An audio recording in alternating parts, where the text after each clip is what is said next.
And we're live, Your Worship. Thank you very much, Madam Deputy Clerk. Good morning, everybody. Beautiful sunny morning. We'll start the morning off with our public meeting with respect to proposed 2024 water and wastewater rates. Notice that the public meeting was published in the Beach Booster and was posted on the town's website on October 20th, 2023. The purpose of this public meeting is to explain to the public the factors that are considered when establishing the water and wastewater rates and to outline the proposed new rates for 2024. Staff are here today to review and explain the details of the update water-wastewater rate study for 2024 that was undertaken in October. Shannon Stewart, our Deputy Treasurer, is here today to present the water rate study and answer questions that members of the public may have. Good morning, Shannon. Before we get started, Your Worship. I'm hearing voices. If we could just ask Councillor DeLeo to read the land acknowledgement. Oh, yes, we can do that. Councillor DeLeo. Thank you, Mr. Mayor. We begin our meeting by recognizing the First Nations, Métis, and Inuit peoples of Canada as traditional stewards and caretakers of the land.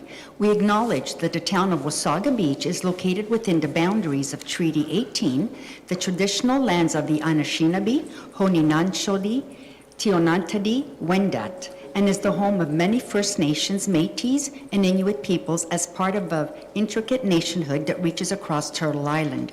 At this time of truth and reconciliation, we welcome the opportunity to work together towards new understandings and new relationships and ask for guidance in all we do. Make wish, Councillor, thank you. Before we carry on with Shannon, I'll ask also if there are any disclosure of pecuniary interest this morning. I have none before me. I see none. If at some point you have a pecuniary interest, please let us know at that time. And we'll now turn the floor over to Shannon. Good morning, Shannon. Good morning. Thank you, Mayor Smith, and good morning to members of council, staff, and public viewers. Just get my presentation up there. Okay, to the first slide. The purpose of the water-wastewater rate study is to review the activity levels and financial needs of our water and wastewater system, and to determine if changes are necessary to the current rates. The town of Wasaga Beach has certain obligations under the Sustainable Water and Sewage System Act and the Safe Drinking Water Act, and these include preparing and approving a plan that reviews the full cost of providing water and wastewater services, outlining how it intends to pay for the full cost of those services, and maintaining a dedicated reserve account for revenues allocated in the cost recovery plan to pay for the full cost of those services, including but not limited to operating costs, capital renewal, and replacement costs. The water-wastewater system is self-sustaining. This means that the funds generated in the water-wastewater rates are used to maintain the system and help pay for future replacement and maintenance of the assets. This review looks at how much is required for future operations and asset management to ensure the system remains financially sustainable, and whether changes to the water and wastewater rates are required to meet those needs. Next. It's important to know that no profit for the town is generated from the water and wastewater rates. Any funds that are collected in excess of the current year operating costs are held in a dedicated water and wastewater reserve as mandated by the province in order to meet the long-term financial needs of the water and wastewater system. The rate structure is considered adequate when it provides for the building of reserves to meet the future replacement requirements, maintenance on the existing infrastructure as needed, covers the annual operating costs, and leads to a financially sustainable system. Next. There are specific factors that are considered during the review. The largest influence comes from the number of users in the system. We also have wages and benefit costs from council-approved salary grids and union contracts, the Ontario Clean Water Agency contract, utility costs, asset replacement requirements, and inflation rates. Next. During the review process, the following steps are taken. First, a detailed review of current users of the system. This includes a forecast for new users. We start with the total current users, which for 2023 was 13,269 users. We then forecast expected new users based on predictions of new homes in the most recent development charges study. We also analyze consumption patterns. This involves calculating the average consumption levels per system user. And the average for a single-family home in 2023 in Wasaga Beach was 170 cubic meters. There is also a review of the revenues and operational costs. Revenues come from the base charges and consumption charges, and we look at operational costs for both water and wastewater systems and inflation rates that have had a big impact on the operational costs of maintaining our systems and need to be monitored for their effect on financial forecasts. It is important to understand the needs of the system in terms of renewal and replacement. We review the inventory of the system and consider replacements based on the normal expected life of each asset. We also review Aqua's asset inventory recommendations. We are currently in a period of requiring large replacement and upgrade expenditures with approximately $25 million in investments required over the next 10 years. The inflation that we have experienced post-COVID has impacted these costs. The non-residential building CPI increase was 2.2% at the end of 2020, but increased to 15.9% in 2022, and is sitting at 6.6% in the third quarter of 2023. The impact of the larger construction costs directly affects the current capital project costs as well as future replacement values. As a result, larger contributions to the reserve are necessary to maintain the financial plan.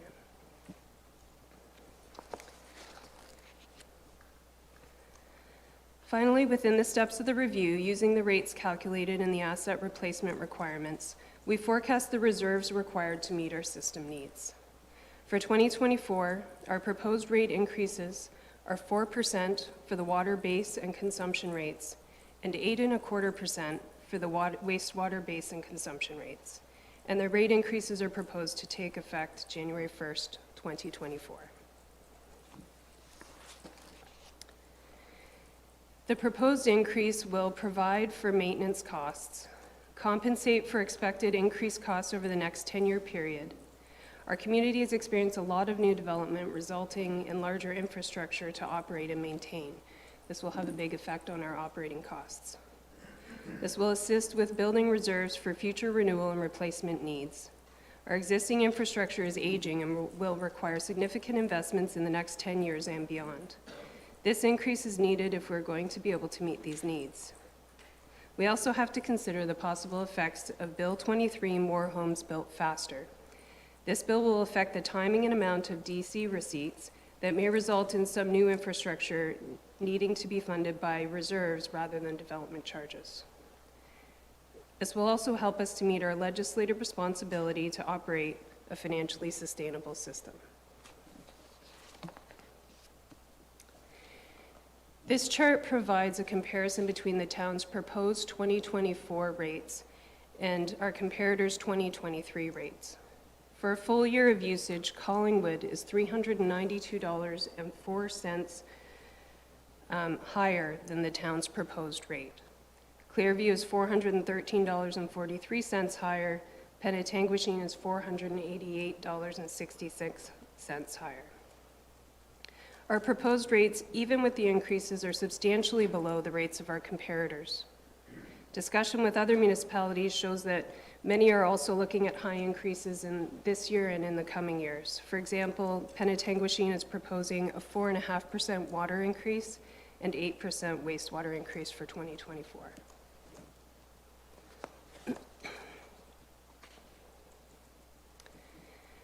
Looking now at the impact of the proposed increase on our average resident. This chart compares the average annual charges of 2023 to 2024 rates. It is split between the annual base rate and annual consumption estimate. The 2023 base rate is $390.84 and moves to $415.44 for an increase of $24.60 a year. The consumption rate for 2023 with the average usage of 170 cubic meters comes from $192.10 to $205.70 for 2024, a difference of $13.60. The total change in the two rates is $38.20 annually, or $3.18 per month for the average user. We understand that for some of our residents, that additional $3.18 per month can be significant when taking into account other increases they are facing due to inflation. And staff recognize that our residents appreciate that the cost of the town's water and wastewater services are significantly lower than our comparators, and that increasing the water and wastewater fees by 4% and 8.25% reduces some of the benefit residents are used to. We don't make these recommendations lightly. We still have a legislative responsibility to ensure that we are setting fees at a level that will provide for a safe and sustainable wastewater system for our residents. This graph shows the forecasted balances of the water and wastewater reserves respectively for the next 10 years. You will see that as we complete needed capital projects for the wastewater system, including sewer upgrades over the next few years, we will be drawing on the related reserve balances to fund them. As the projects are completed, there is a slow climb to replenish the balances. This replenishment is key as we look forward to the large water main and sewer replacement and renewal costs predicted to start around 2059 based on the estimated useful life of the assets and is part of maintaining a sustainable system. The predicted balances of over $30 million in 2033 may seem like a big number, but 35 to 40 years from now, we will need more than 4 times that as a large portion of our infrastructure reaches the end of its expected useful life. As well as the water sewer infrastructure inventory expands, there's an increased demand for operations, maintenance, and capital replacement costs. Our asset management plan indicates that in order to be ready for these future replacements, we should be contributing $4 million a year to these reserves. In 2022, we contributed $2.9 million. In 2023, we are forecasting $3.2 million.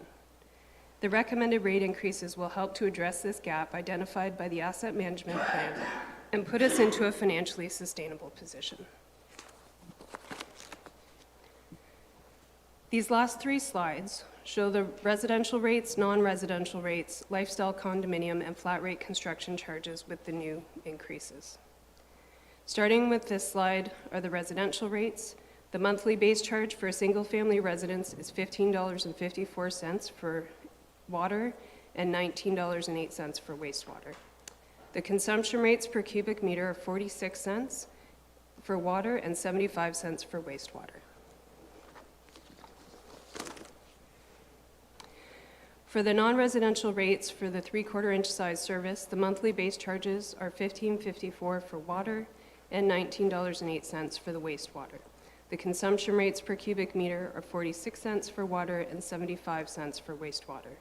These rates are the same as the residential rates for this size service, but start to increase as the service size increases.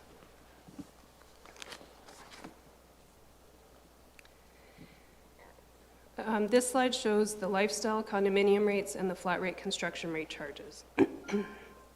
The lifestyle condominium monthly base rate is $11.67 for water, and the wastewater base rate is $14.30. The consumption rates are the same as the residential rates, 46 cents and 75 cents per cubic meter respectively. And the flat rate construction rate monthly water base rate is $19.90, and the wastewater rate is $24.67 with no consumption rates applicable. As I mentioned at the start of the presentation, we are required under the Sustainable Water and Sewage Systems Act and the Safe Drinking Water Act to ensure that we are operating our annual water and wastewater systems in a responsible and financially sustainable manner. We have a legislated obligation to our system users to make sure that we meet both those requirements. In conducting this review and making our recommendations, we do not take this responsibility lightly, but do our best to make sure that we can provide municipal water and wastewater services that will continue to meet the needs of our community in a financially sustainable way. Thank you, Your Worship. This concludes that presentation. Thank you very much, Shannon, for your presentation. Madam Deputy Clerk, do we have anyone online to ask any questions today with respect to this matter? No, Your Worship, we do not. All right, I'll now ask if there's anyone in the audience who has any questions. I see there's no one here except for our friend Ian. Any questions, Ian? He's good. All right. All right, so we'll now move on to members of council, if you have any questions or comments. Councillor Belanger? Thank Thank you, through the mayor. I'll ask our Director of Public Works, we're a relatively young community as it relates to our water and wastewater infrastructure. So when I look at these numbers and the comparisons to nearby municipalities, I'm assuming that as our infrastructure gets older and our replacement and renewal rate increases, that we can expect that our rates will move closer to other municipalities over time. Would that be a fair statement? Through you, Your Worship, I would say it's a fair statement, but I also think the legislation in terms of when we started establishing rates for water and wastewater, a lot of communities, their infrastructure was already quite aged by that time. Ours was quite young, so we've had a little bit more of a heads up, so to speak, in terms of proactively putting reserves in place. But definitely, and the costs of infrastructure alone are significant year over year, and we need to proactively keep our rates reasonable, but appropriate to address those long-standing costs that we know we're going to need a good buffer when we do get to that point of replacement. Anything further, Councillor? Thank you for that. Again, it's the increases this year are a little more than historically the last number of years, so I just felt it's important to the public to realize that, as our infrastructure ages, that our replacement costs are going to go up, and consequently, so do the rates. But I think everyone would agree that when it comes to high-quality water, that whatever we need to do when that occurs is going to be done. So best to plan in advance. So thank you. Thank you, Councillor. Any other questions or comments? All right, seeing none, I think it's important to point out that our Deputy Treasurer, I think in her discussion, mentioned no less than 2 or 3 times that we don't take this lightly, but it's absolutely a must, and we don't want to end up as some of our neighbors have in 15 years from now, where we have major infrastructure that is due to be done or needed desperately, or need water desperately, and we don't have the funds to do that. So I commend staff for putting this together, as always, and giving us the numbers we need. I do have a question with respect to the condos being a rate that is less than regular household, when in fact I'm assuming they use the same amount of water and wastewater other than maybe watering their lawns, but at the end of the day it's all the same water and it's all the same infrastructure to deal with the wastewater. So I'm wondering why it's less.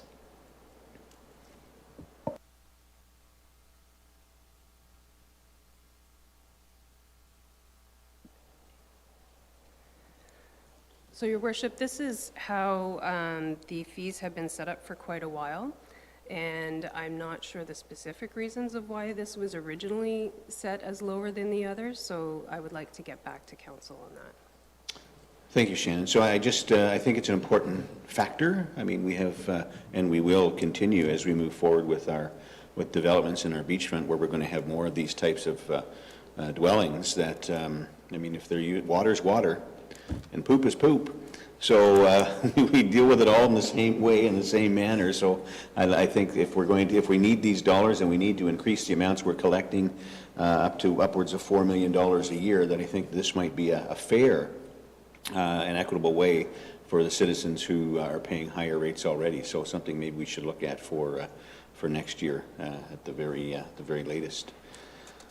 All right, now move on to discuss the proposed 2024 general rates and fees. The changes being proposed to the various rates and fees for a number of the services that are provided by the town will be considered by council. Information highlighting the major changes will be presented by the Deputy Treasurer, again, Shannon Stewart. And Shannon, we'll turn the floor back to you.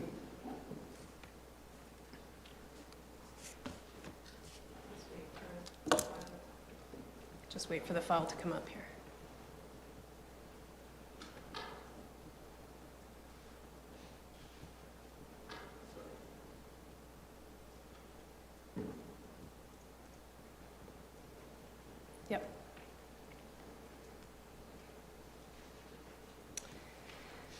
Okay, thank you again, Mayor Smith, members of council, staff, and public viewers. Now we are presenting the proposed fees and charges changes for the 2024 budget. Every year in the fall, each department reviews their fee schedules. They're looking for the reasonableness of their current fees, whether they have added new services that have not been included, or if there are any services that are no longer provided. All of the changes are forwarded to me to consolidate and present. On the screen is Appendix A to my fees and charges report, outlining the proposed changes by department, and I'll give a quick overview of each of these. Please note that the chart on the screen is showing only those fees that have proposed changes for them. Any unchanged fees have not been included here. So under Schedule A, Administration and General, there are some minor changes here. The fees around routine disclosures have been updated to better reflect the work involved. These changes are comparable to how other municipalities are charging for these services. Fees for hard copies of the official plan and zoning bylaw have been added. It's important to note that these documents are still available for free of charge on our website. 2 deposits have been added as well related to land sales, and these are in accordance with the updates to the sale of surplus land policy. Under Schedule B, Treasury, the only change was to remove the photocopying fee as it's already included in Schedule A. Schedule C had no changes to the cemetery fees. Schedule D, Municipal Bylaw Enforcement. The only change here is to remove the fence viewer application fee as it is no longer applicable. Schedule E, Fire and Emergency Services, had no changes. Schedule F, Recreation Events and Facilities. At the end of 2022, Council approved a 3-year fee schedule for 2023, 24, and 25. And here we've reflected only the changes from that schedule. There was a change to the storage locker fees, the addition of a fee for extra cleaning requirements in dressing rooms, and some new advertising opportunities that will be available at the new arena, which had not been anticipated when the 3-year schedule was done. Under Schedule G for the public library, the biggest change here is the new rental opportunities that the new facility, including study rooms, art gallery walls, and poster advertising. Schedule H for special events has no changes. And the only change in the building department schedule is for the lot grading review. Schedule J in the planning department. In planning, we have a number of new fees that are better capturing the costs of services that have been provided, including staff time, legal fees, and other expenses. Under Schedule K for development charges, the Development Charges Act requires the annual indexing of the development charges rates to use the most recent non-residential building construction price index. Hampson Consultants, who we consulted with on the most recent DC study, provides the index each year, and for 2024, the rate is 6.6%. Under Schedule L, Transit, there were no changes. Schedule M, Public Works, there's an increase to road occupation permits and to residential water meters that reflect the increased cost of these supplies.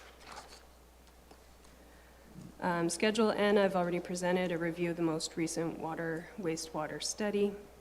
Engineering, there was no changes. And under beachfront management, we've just added the cost of disposal to the garbage pickup fees.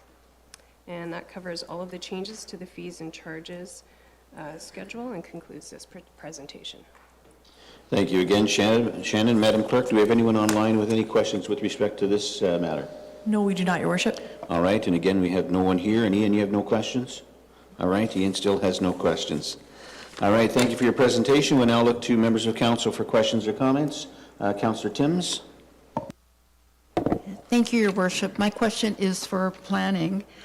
There's a lot of new fees this year, and I just wondered what was the logic behind that. Thank you. Through your worship, to members of council. The fees that we're proposing to be changed or for your consideration today is a mixture of fees that for services that the planning department seems to be providing and not charging the developers to do, And in other instances, it's fees that we're charging and probably overcharging. So I'll speak to the fees that we are proposing to be changed, that for fees for things that we haven't been charging for. I think the biggest shocker for myself and Mark Bryan, who's our manager of planning, was we don't appear to be charging a fee to take a plan of subdivision from draft approval to registration. And I can ill afford to do that for free anymore. So we are proposing that fee of $6,000. We were also charging, unfortunately, $6,000 to extend a draft plan approval. And I can in good faith say that we spend $6,000 to do a quick staff report to council. So we've modified that down to $3,000 because I think that's more in keeping and fair. And you'll see that change also in the condominiums. Some of the other fees that we are charging a fee for now is matters of deeming bylaws and part lot controls. Both those types of applications have to be registered on title for them to take effect. And although we are capturing the fee for our time to prepare the staff report and the bylaws, we don't seem to be capturing the fee it costs for us to register them on title with the town solicitor. So what Mark and I are proposing is that we give applicants a choice. And the choice is this: if you wish the town to register your bylaws through the town solicitor, you provide us an additional $700, which seems to be right now about how much it costs for our solicitor to do that service. If you have your own solicitor, then you don't pay the $700. We'll give you the bylaw, and your own solicitor can register the bylaw. That's pretty commonplace. I've done that in other municipalities. So that's a service that if we were to provide, we should be having them pay for it. And if they don't want to use our services, they can do that service themselves. I think those are the major ones. Things that we've been charging for and maybe ought not to have is, I think for Mark and I, is the consent applications. Right now, if you have a large block of land and you want to do multiple severances, our fee is $2,500, and it's $2,500 for the same property next and next and next and next. I can assure you that when we do a staff report for multiple consents, we're doing one staff report. We're not doing 3 or 4 staff reports. Our suggestion would be for the first consent application, you pay the regular $2,500, but for every subsequent application on the same property, we would discount that to $650, because there has to be a scale of economy there, and I don't think we've been doing that as a municipality, and I don't think that's a fair cost to the taxpayer or to the applicant. Another thing that we've been proposing is the introduction of what I would call an incidental minor variance application. So right now we charge roughly $1,300 to do a minor variance. But in other municipalities where Mark and I have worked, we introduced something called an incidental minor variance. So if you want to do if you needed a minor variance for something like a deck or an addition to a house, and you wanted to meet an existing setback, but that setback didn't meet, we wouldn't charge you $1,300 for that. We would do a $675. And where we make up the cost saving is, instead of giving the Committee of Adjustment a 5-page staff report, we'll give you a 2-page staff report with check marks. So we're still doing the review, but we're not putting the emphasis on the analysis as much because, quite frankly, it doesn't warrant that type of an analysis. So we're trying to give some of the residents a break on the fees. Some of the other things that we're charging for is when people come in for site plan applications, after the 3rd application, if you haven't figured it out, maybe you should start paying some more money. So that's an additional $600 fee, which is not uncommon. Other municipalities do that. And it hasn't happened yet, but I'm sure it will. Sometimes when we do infills, which we're going to be doing a lot of infills for severances, the municipal addressing can get skewed because we're creating lots where there weren't any, and that means that sometimes the neighbors can get affected. Their addressing might have to change. So what we have done in other municipalities is to make sure that if and when we know that that's going to happen, the developer will, or the applicant will pay $160 onto the town for every person that they're interrupting their service, their address, and then the town would then give that person $160 for their cost of having to redo their whatever they have to do to change their mailing address. So those are mostly the things. So basically, in a nutshell, we're trying to capture changes for fees that we're not charging. We're trying to give breaks for things that we've probably been charging a little bit too much for. The other thing I would like to say is my appreciation goes to Shannon to help us do this, and to Mark, who's helped me try to bring some sensibility to our fee structure because it was pretty crazy. Thank you. Thank you, Trevor, for that detailed explanation. Councillor Timms, anything further? Thank you. It sounds like a lot of consideration has gone into those changes. Thank you. Good to hear that any neighbor being impacted is going to be somewhat compensated for their costs, and that's changing your address is quite a pain, so appreciate that too. Councillor White? Thank you, Your Worship, and through you. Would you be able to give me an example of, in Schedule J, a parking exemption? Certainly. So parking exemptions is something that you can do under Section 40 of the Planning Act. It's a pretty rare beast. You don't see a lot of those. If you have a development and you do not have enough parking as per the zoning bylaw, you have 4 ways to deal with that. One is to provide all the parking. 2 is to come into a minor variance to reduce the amount of parking.